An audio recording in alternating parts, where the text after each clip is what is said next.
Hello everyone, this is Maki. Episode 4 of GQuuuuuuX really brought us a lot of surprises, didn't it?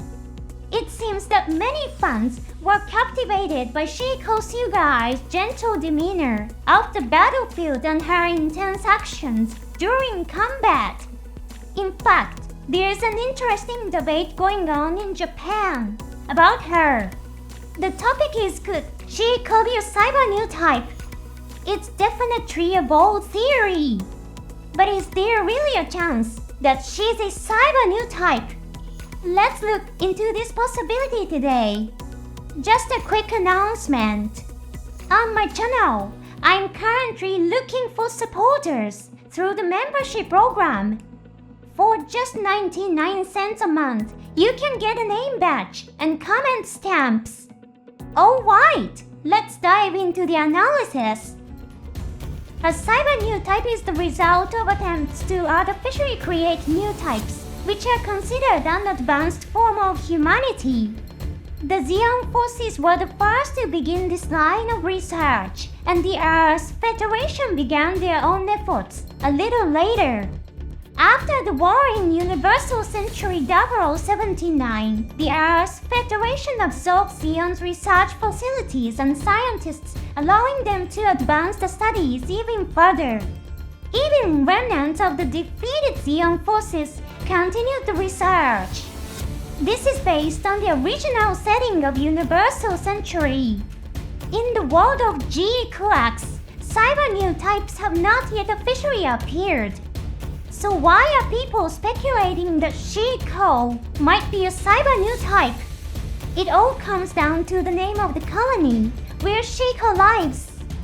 In her conversation with Anki, she mentions the name of the colony as Perder. As it turns out, the Perder colony also appears in the original Universal Century. It's the colony where the White Bay stopped for a while. And Perder is home to a new type research facility set up by Dr. Flanagan. There's also a scene where Anki observes GQuuuuuuX, which adds a bit of intrigue.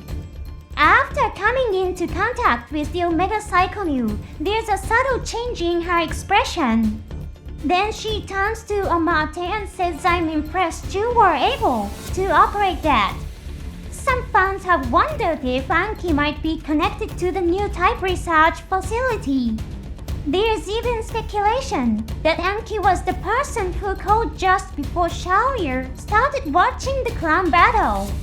Even before the anime aired, there were event comments describing Anki as an important figure. We don't yet know if she's officially connected to a new type lab, but it's pretty clear that she's playing a crucial role in something important. So what exactly is a cyber Newtype? In the original Universal Century series, they are portrayed as individuals who exhibit Newtype-like abilities through the use of drugs, physical modification, and even brainwashing. Since the definition of a true Newtype is still quite vague, these cyber Newtypes were created by trial and error, often using inhumane methods that ignored basic rights. Because they were created by such extreme means, many of them suffered from mental problems such as memory loss or dissociative identity disorder. Because of this, some fans have pointed out the contrast in Shiiko's behavior, her calm demeanor when talking to Amate and Anki versus her violent actions on the battlefield, and suggested that she might be a cyber Newtype. There's even a theory that the husband and child Shiiko talks about might actually be illusions created by her own mind. What do you think about that? To be honest, I think that's a bit far-fetched. Let me give you my opinion. I believe that Shiiko is not a cyber Newtype created by a research institute, but is a character who could easily be interpreted as a naturally occurring cyber Newtype. This might sound a bit complicated, so let me explain. I mentioned earlier that cyber Newtypes are created through things like physical enhancement and drug treatment. In fact, to help them withstand the G-forces caused by the extreme acceleration and sharp turns of mobile suits, procedures may even involve replacing organs like lungs or hearts with artificial components. But here's the thing, because the Newtype concept itself is so loosely defined, there is no standardized method for creating cyber Newtypes. So even though it sounds contradictory, the idea of a naturally occurring cyber Newtype isn't entirely out of the question. For example, in Sha's counterattack, there's a girl named Quesperia who has Newtype potential. Nana Miguel, a scientist at the Newtype Research Institute, performs a cyber Newtype treatment on her. But this treatment wasn't about drugs, so sadly it was about hypnotic suggestion. It was designed to prevent her from freezing in fear when she sensed danger on the battlefield. So techniques that don't involve drugs or physical alterations still fall under the umbrella of cyber Newtype technology. Shiiko expressed a deep hatred for GUNDAMs and Newtypes. She believed that the Gundam had disappeared with Char, and with that belief, she let go of her hatred. But in reality, she had only convinced herself that she had forgotten.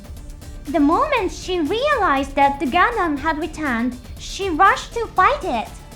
Deep inside, she had always told herself, "I hate Gundams, and Newtypes shouldn't exist." In doing so, she was reinforcing her own hypnotic suggestion through sheer belief. Even in the real world, a strong and prolonged belief can sometimes cause noticeable changes in a person's mental or physical state.